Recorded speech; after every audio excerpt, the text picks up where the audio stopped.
Olá pessoal, tudo bom com vocês? Bom, espero que sim, que esteja tudo bem. E hoje eu vim aqui para dar continuidade à nossa série de vídeos de História para o Enem. E hoje, o primeiro vídeo de fato explicativo, nós vamos conversar um pouquinho sobre Segundo Reinado no Brasil. Mais especificamente os aspectos políticos, sociais e econômicos, porque é isso que é mais cobrado no Enem, certo, gente? Então, sem mais delongas, vamos lá. Primeiramente, vou contextualizar um pouquinho vocês. A gente sabe que o Brasil passou por um período regencial e aí, tiveram várias revoltas e tudo mais. E eu acredito, que os regentes não aguentavam mais tanta revolta, tanta agonia, tanta pressão do povo. E aí eles resolveram antecipar a maioridade de Dom Pedro II e ele foi coroado imperador do Brasil com 14 anos de idade, no dia 23 de julho de 1840. Dom Pedro II se tornou oficialmente imperador do Brasil e oficialmente se iniciou o segundo reinado no Brasil, que se estendeu até 1889. Bom, gente, agora vamos aí nos ater aos principais aspectos, certo? Primeiramente, iniciando pelos aspectos políticos desse período. Bom, Dom Pedro II, ele trabalhava com um sistema chamado parlamentarismo às avessas. E como é que funcionava isso? O parlamentarismo atual, que a gente conhece, se eu não me engano é assim, né? O povo elege o conselho de ministros lá, que elege o primeiro-ministro, uma coisa assim, gente, eu não entendo muito bem, sendo bem sincera a vocês. Eu sei que o parlamentarismo às avessas, em vez de o povo fazer isso, era Dom Pedro que fazia isso, gente. E aí, nesse período, existiam dois partidos políticos, que eram os conservadores saquaremas e os liberais luzias, certo? E esses partidos, eles não têm, naquela época eles não tinham a conotação que tem hoje, né? Hoje a gente vê de uma forma totalmente diferente, mas naquela época eles eram praticamente a mesma coisa. A única diferença era que os liberais, eles queriam mais representação política e autonomia das províncias, e os conservadores, eles queriam mais centralização política. Era basicamente isso. O restante eles apoiavam monarquia, escravidão, tudo mais.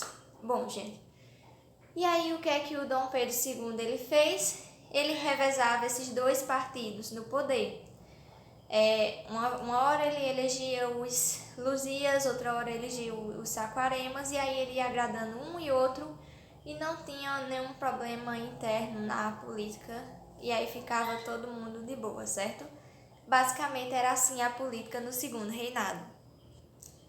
Bom, pessoal, agora vamos conversar um pouquinho sobre os aspectos econômicos no segundo reinado.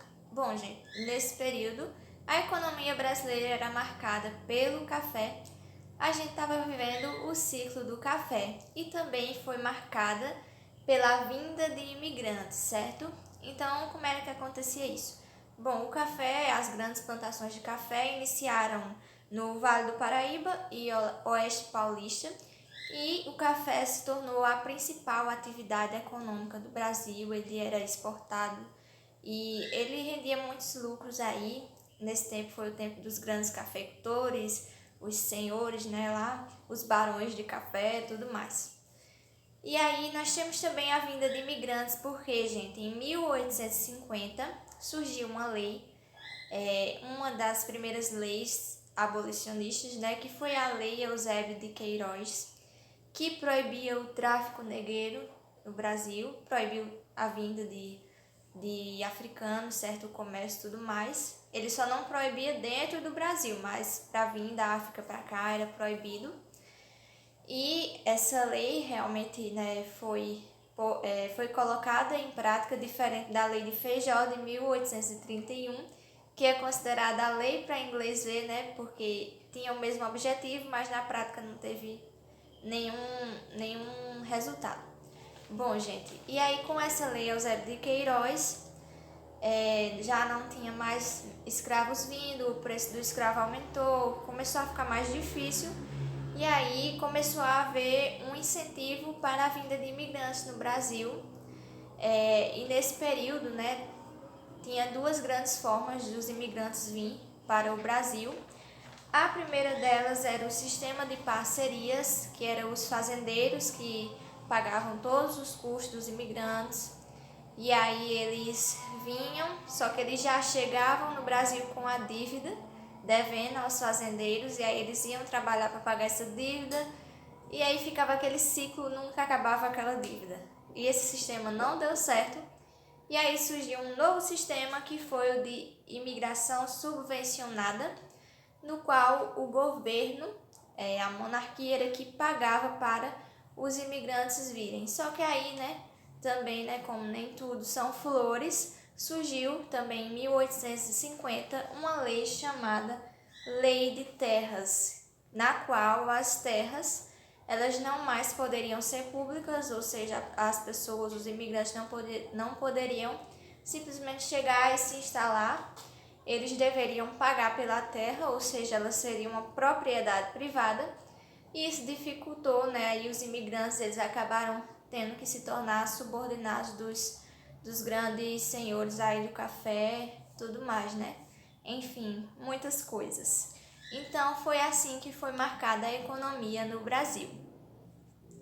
Bom, pessoal, agora focando um pouquinho nas questões sociais desse período, a gente tem aí muito forte, muito marcante a política de branqueamento da população brasileira.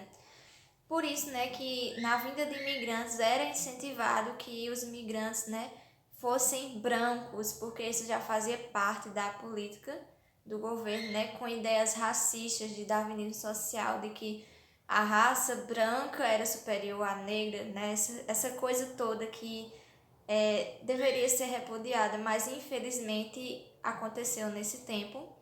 E aí isso foi muito uma questão social muito marcante desse período. Era uma forma, que eles diziam de o Brasil ser uma nação mais avançada e tudo mais, enfim, todas essas ideias mirabolantes aí. Isso foi uma questão social muito marcante desse período. E as outras questões sociais estão relacionadas à questão abolicionista também, certo?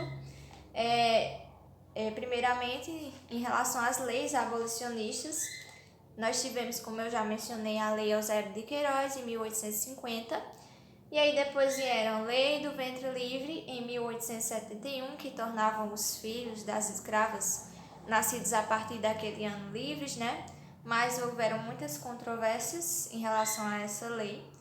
Tem também a Lei dos Sexagenários, de 1885, que dava liberdades aos escravos que completassem 65 anos de idade naquele ano, Basicamente era de 60 anos para cima que eles recebiam alforria e tudo mais.